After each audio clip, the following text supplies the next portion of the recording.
الحمدللہ سراجی کے دروس کا سلسلہ ہے اور یہ آج پہلا درس ہے۔ کتاب کا نام ہے سراجیۃ فی المیراث۔ اس کتاب کے مصنف ہیں سراج الدین محمد بن عبد الرشید۔ سن وفات ہے 600 سن ہجری۔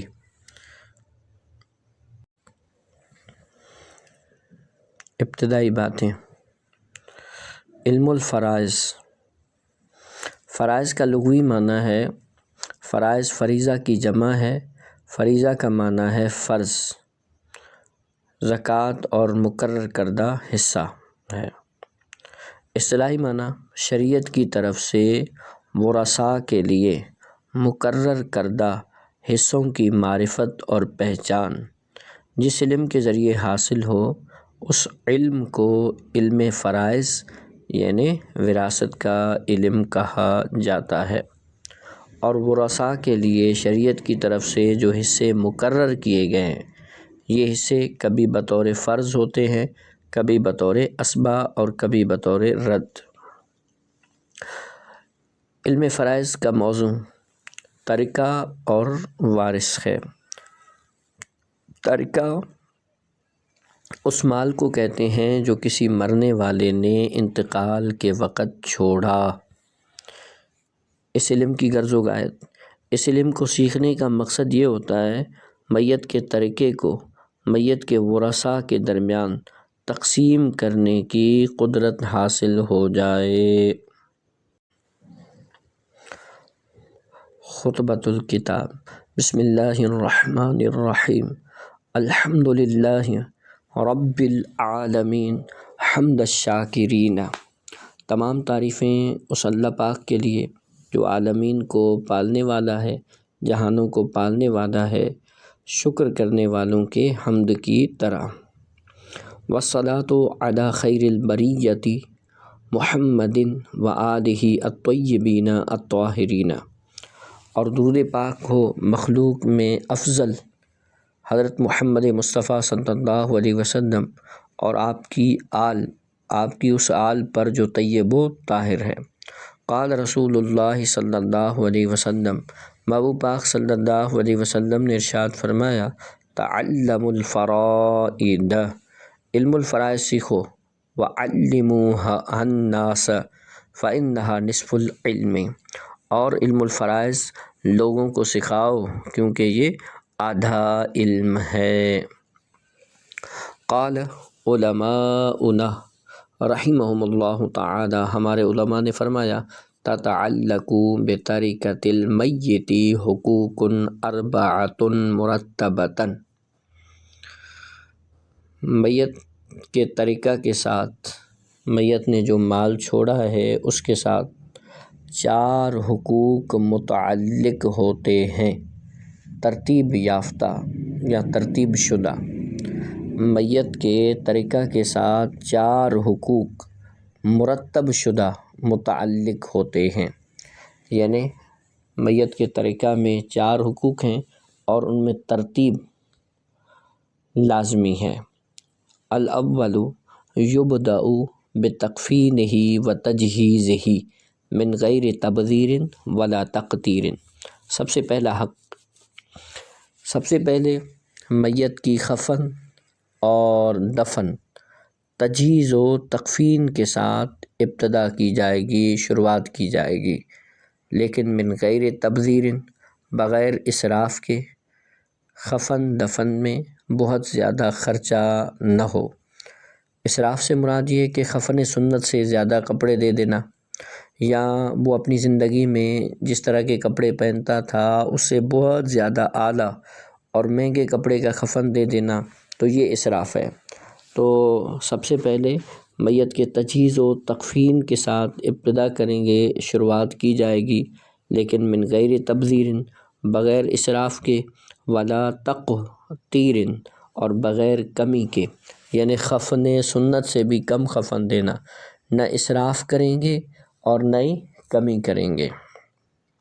تو پہلا حق یہ ہے کہ مرنے کے بعد میت کا جو مال متروکہ ہے اس کے مال میں سب سے پہلا حق یہ کہ اس کی تجہیز و تکفین کے ساتھ شروعات کریں گے، خفن دفن کے ساتھ۔ اب دفنانے کے بعد ثم تقضی دیونہ من جمیع ما بقی من مالہ، جو خفن دفن سے جو اس کا مال بچ جائے اس تمام مال سے اس کے قرضے ادا کیے جائیں گے۔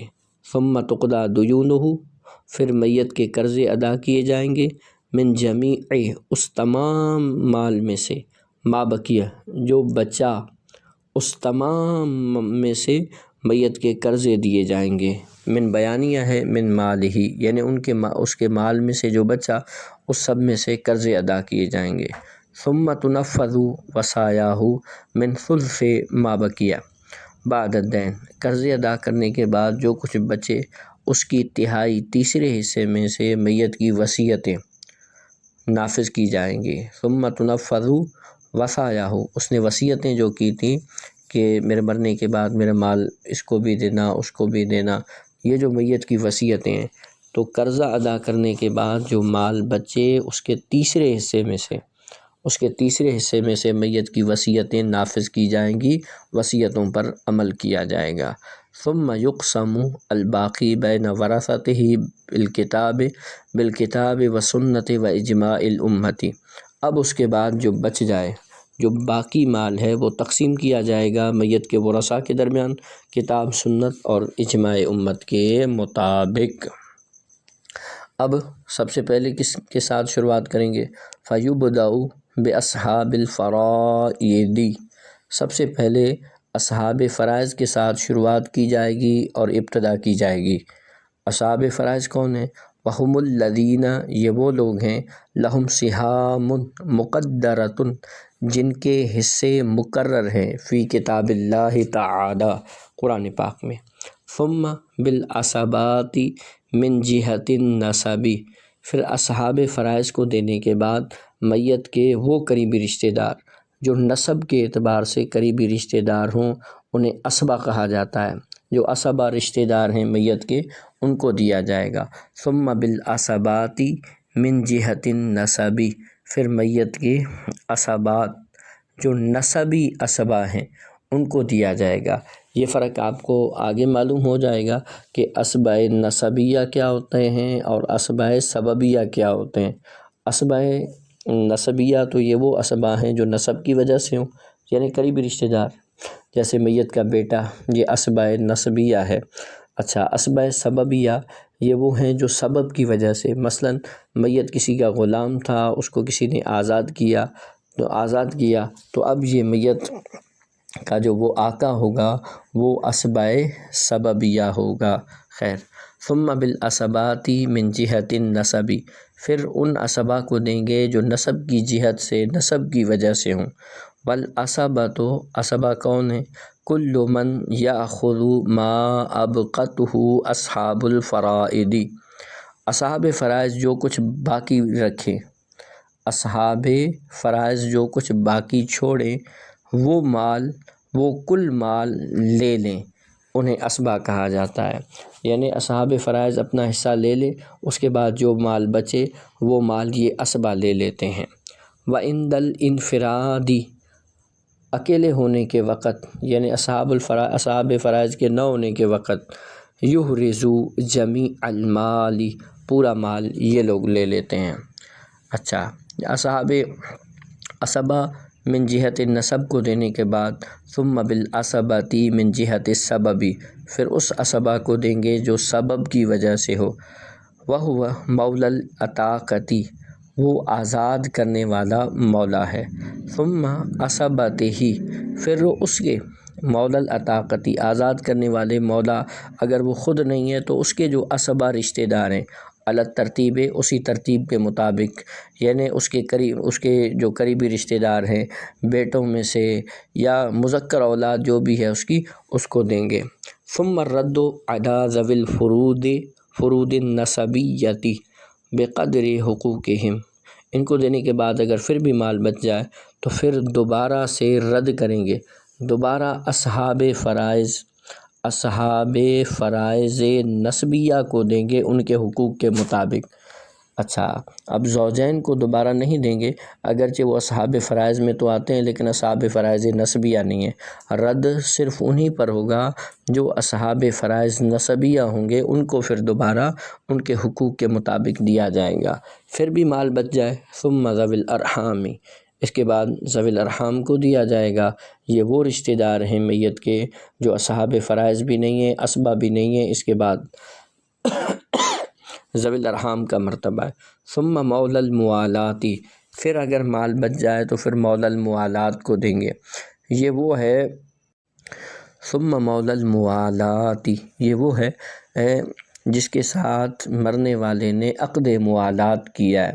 مطلب کسی شخص کو یہ شخص بولے کہ تم میرے مولا ہو، میں مر جاؤں تو میرے مال کے وارث تم بننا، اگر میں کہیں کوئی جنایت یا جرم وغیرہ کرتا ہوں تو اس کا تاوان اور ضمان بھی تم دو گے۔ سامنے والا شخص قبول کر لیتا ہے تو اسے کہیں گے مولی الموالات۔ اچھا، ثم المقری لہ بالنسب علی الغیر بحیث لم یثبت نسبہ باقرارہ من ذلک الغیر اذا مات المقر علی اقرارہ، پھر اس کے بعد اس کو دیں گے جس کے لیے نسب کا اقرار کیا گیا تھا غیر پر۔ اس مرنے والے شخص نے کسی شخص کے لیے یہ اقرار کیا تھا کہ یہ میرا بھائی ہے، تو یہ نسب کا اقرار ہے، مگر اپنے لیے نہیں، اپنے والد کے لیے، یعنی گویا یہ اپنا بھائی اسے بول کے اس کو اپنے باپ کا بیٹا کہہ رہا ہے، اپنے باپ سے اس کے نسب کو ثابت کر رہا ہے، تو یہ غیر کے لیے نسب کا اثبات ہے۔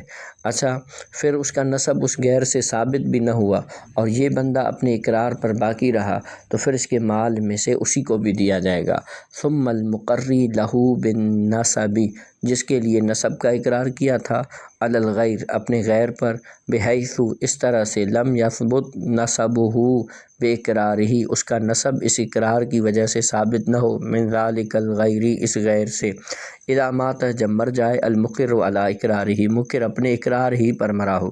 ثم الموصی لہ بجمیع المال، اگر پھر بھی مال بچ جائے تو پھر اسی کو دیں گے جس کے لیے یہ مرنے والا شخص پورے مال کی وصیت کر گیا تھا کہ میرا پورا مال اسی کو دے دینا، لیکن پورا مال تو دینا نہیں ہے کیونکہ وصیت ثلث سے نافذ ہوگا، تہائی میں نافذ ہوگا، لیکن پھر آخر میں اگر مال بچ جائے تو موصی لہ بجمیع المال کو بھی دیں گے۔